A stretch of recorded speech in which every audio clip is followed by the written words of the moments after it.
YouTube! Okay, YouTube, we've been getting a lot of comments and emails and stuff from people asking if we're all okay because we've been gone for maybe about a week and a half now, and we haven't put on any new videos. So this is going to be kind of just an update video. We've had a really, really tough week and a half, 2 weeks. You know, Brian lost a good friend to suicide. The whole family was pretty much sick. Everybody was sick. Yeah, I got really sick. Brian got really sick. And as you can tell, normally being sick is one thing, but being sick with 5 kids, 2 babies, and diapers is hell on earth. And I'm really glad we survived that.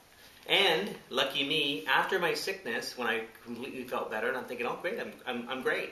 I ended up having a tooth that got really infected, and to the point where I got an abscess, and I had to have a root canal done, and it was the most pain I've ever been in my life.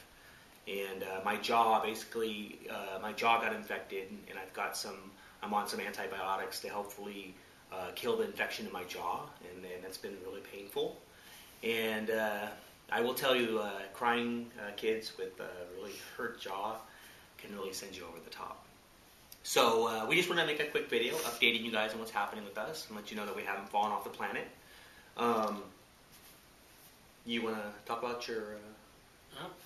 Yeah, we had a good friend, Jerome, who goes to the local college here, who's taking a journalism class, and he did a really cool write-up for us for the school paper, which actually got published. He made the paper! So, yeah, it's kind of cool. Yeah. First time we've been in the paper. Mm-hmm. Yeah. And it's the college that me and Brian went to, which is kind of cool. Yeah. And normally you'd think school paper, probably not a lot of people will read it. And look at my new boots. Ooh, new boots. So they got some rhinestone boots. Yeah. She's pretty proud of those. But our dentist actually ended up reading it. So they called us the other day when we were taking Selena to the dentist and said, were you guys in the paper? And we went, oh boy. Yeah. So it's kind of surprising. Really cool. We've been super, super busy. It seems like our appointment schedule is so full that sometimes we just meet at the door, trade kids and keys, and go different directions. We have 4 parent visits a week, so which means the kids get to go see the dad twice a week, and they get to see their mom twice a week. We have social worker visits a couple times a week.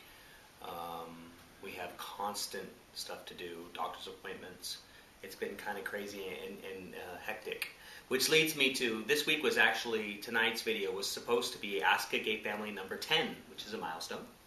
We're actually in episode 10. And number 10 is going to be about the kids. It's going to be Ask a Gay Family number 10. It's all about the kids.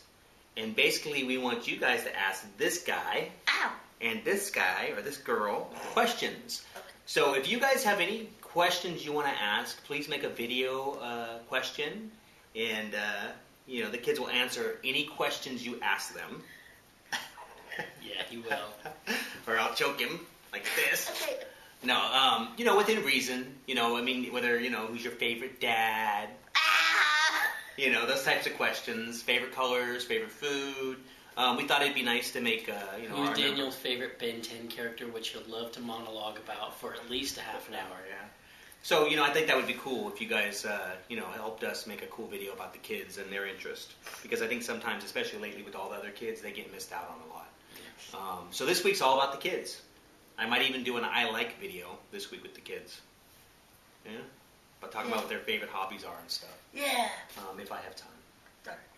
So, I know Brian's, he's a shy guy, and sometimes he doesn't like to pass on stories. But part of what we have to do now is... Well, it's not even have to do, but once a month we go to a support group for foster and adoptive families. And last night we went and we took all the kids and they basically feed us and the kids get to go play. You guys like going there? And they get to be with other kids who have been in the foster situation or have been adopted out and have had similar experiences. And Daniel, what do you like about going there? I like all the friends you meet. Yeah. And the food. The food was good? Yes.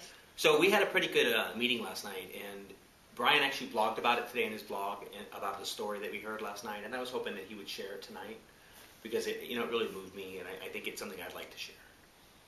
Well, basically the gist of it was, we were having a conversation about adopting, and the conversation came around to how a lot of people, when they hear that you've adopted, or you're fostering, or you have a kid with special needs, they always say, "Oh wow, you're such a special person. It takes such a good for you. You're a special person for doing that." And the lady who brought that up said, "Whenever I get those comments, I think, well, I'm the lucky one.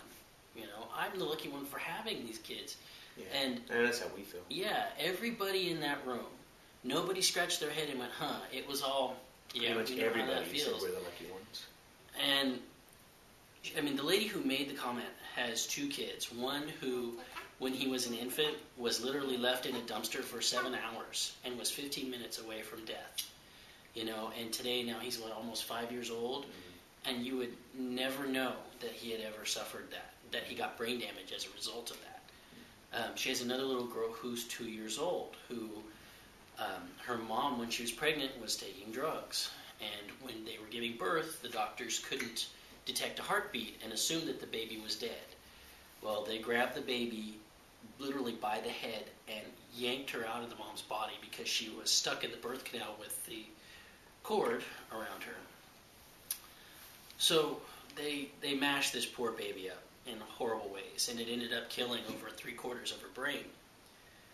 And they put the baby aside to work on the mom because she was in trouble. And then the baby gasped, and they realized she wasn't dead, and they rushed in to help save this baby. Well, fast forward now, two years later, and she's with this wonderful lady. And she tells this story, and she ends it with, "I feel like I'm the lucky one for having them." And we left that situation. We left, the meeting broke up, and we all went to go get our kids. And we went to go get our niece Mary, who's in the room with the babies. And there's this other little girl playing with her, very beautiful dark hair, and the babies are smiling and looking at each other and touching, and I walk over to grab Mary, and this little girl looks at me, and her whole being lights up like I've never seen in my life. Just like pure, unadulterated goodness. When she smiled, everything lit up, and it just broke my heart when I saw her. And I went and got the babies, and I was saying hi to the little girl, and then that lady came in right behind me and came and got that little girl. And she was the one who had almost died and only had enough brain left, literally the size of an orange or an apple, just not much at all. And she was just the most beautiful little girl that I had seen, in quite a long time. And, when you go to these meetings, you get to see other people in situations that are a lot tougher than what we're in. Yeah. And it gives you a little bit of faith and a little bit of heart. It makes you think that, what we're doing isn't so difficult. No, I mean, everybody says, well, I could never do something like that. Yeah. Until you have really cool kids in your life, and you realize what you can do, what you will do. And you'll pretty much do anything when you have kids. Yeah. I mean, they become your center. So, thank you for sharing that with us. I guess Brian, I'm waving at the camera. It's been a long day. Oh, my mom had to move too. So I helped move my mom yesterday, which on top of everything else, it was a crazy event. Volunteering on our kids' schools, carting them back and forth to 3 different schools. But we will keep up with YouTube, we promise. We will try not to neglect you guys. And if you don't see us, we're all okay. We're not divorcing. We're not. We haven't kicked the kids out of the house. Brian's not in jail. I'm not drunk on the couch. It's just we're really busy. Daniel's not stuck in the refrigerator. Selena's hair's not cut in the toilet. Okay, YouTube. Bye. Bye.